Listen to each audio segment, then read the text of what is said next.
एक ऐसा स्टूडेंट जो अपनी ही टीचर पर आशिक हो गया। क्लास में सब पढ़ते रहे लेकिन उसकी आंखें सिर्फ टीचर को देखती रही।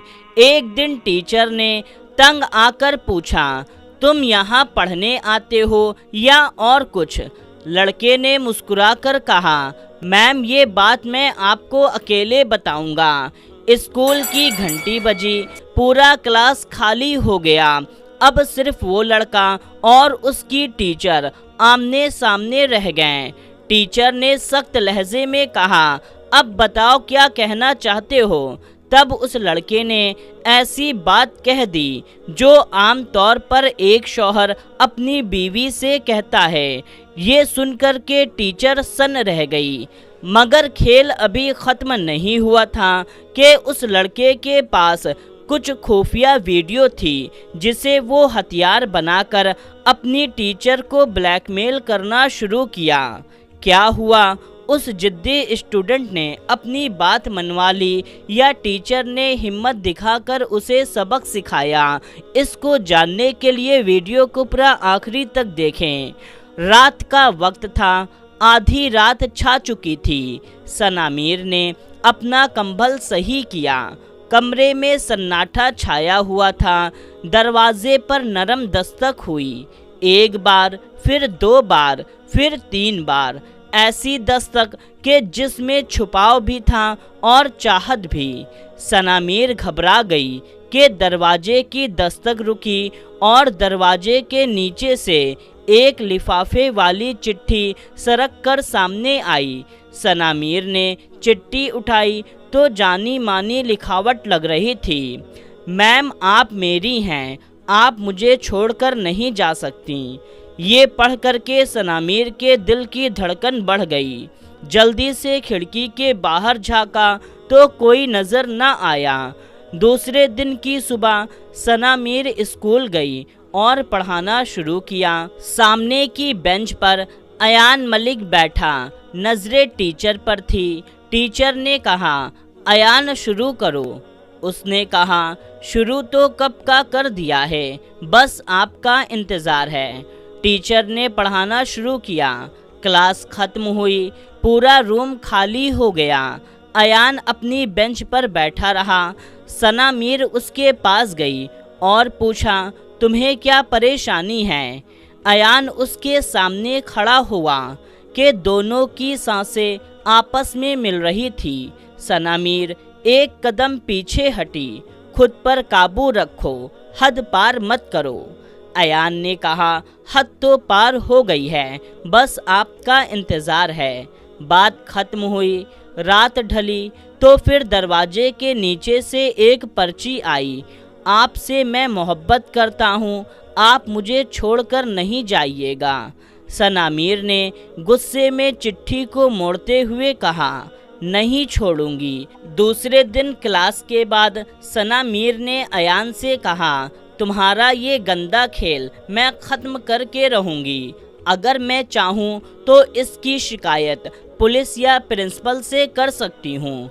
उसके बाद फिर भी चिट्ठी का सिलसिला ख़त्म नहीं हुआ। कभी दरवाजे के नीचे से चिट्ठी मिलती तो कभी कार के वाइपर पर चिट्ठी और तो कभी टीचर की बेंच पर चिट्ठी रखी हुई मिलती। हद तो तब पार हुई जब अयान ने सनामीर की रिकॉर्डिंग उसे सेंड करी और कहा, अगर ये चाहती हो कि वीडियो वायरल ना हो तो मेरा कहना सुनो। सनामीर अपने बेड पर बैठी हुई थी कि अचानक उसका मोबाइल रिंग हुआ।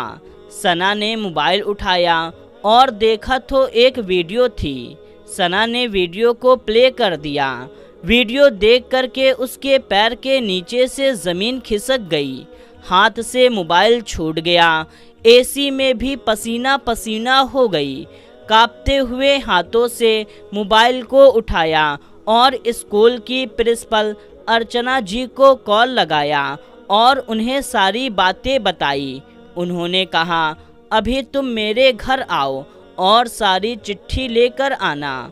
सनामीर रात के अंधेरे में घबराहट कदमों के साथ अर्चना जी के घर पहुंची और सारी बातें बताई, चिट्ठी दिखाई और वीडियो दिखाई जिसमें सना मीर क्लास के बाद चेंजिंग रूम में अपने कपड़े बदल रही थी। अर्चना जी ने फौरन आईटी सेल्स और अयान मलिक के घर कॉल लगाया और फौरी तौर पर सबको बुलाया। जब सब आ गए तो सबके सामने अर्चना जी ने सारी बातें बताई कि अयान सना मीर को कैसे परेशान कर रहा है। उसने वीडियो भी बनाई है। सना मीर एक कोने में खड़ी थी, आंखों में आंसू थे और सबके सामने अयान बैठा काँप रहा था। आईटी सेल्स वालों ने अयान के मोबाइल से वीडियो डिलीट करवाई। अयान को गिरफ्तार करने वाले थे। पूरे में सन्नाटा, खामोशी छाई हुई थी कि एक आवाज़ गूंजी। सना मीर कहती है, रुक जाइए, इसे गिरफ्तार ना करें, क्योंकि अगर इसे गिरफ्तार करेंगे तो इनके घर वालों की बदनामी होगी और इसका फ्यूचर भी खराब होगा।